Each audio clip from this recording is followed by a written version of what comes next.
This is the definitive guide to resolving the Contractors Exfil Zone infinite money duplication issue.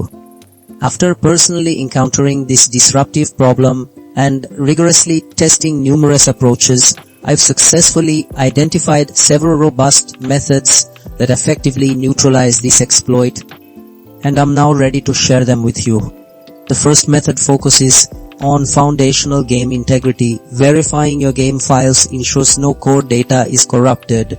Clearing the contractor's cache removes temporary data that might be holding onto the glitch. Restarting the game client provides a clean slate. Deleting temporary files further purges potential conflict sources. Checking your network connection ensures stable communication. Updating game software addresses known bugs. And finally, reinstalling the contractor's application is a comprehensive reset.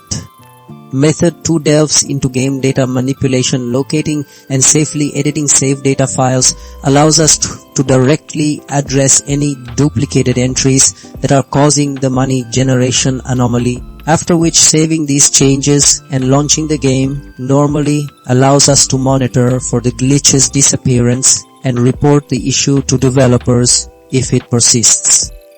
Method 3 addresses server-side mechanics. Accessing game server settings lets us identify and reset any exploitable variables. Apply configuration patches provided by developers.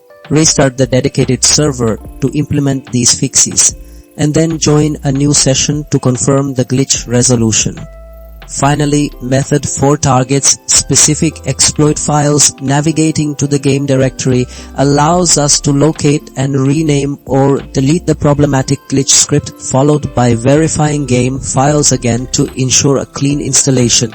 Launching contractors fresh and thoroughly testing the Exfil Zone to prevent any future exploits.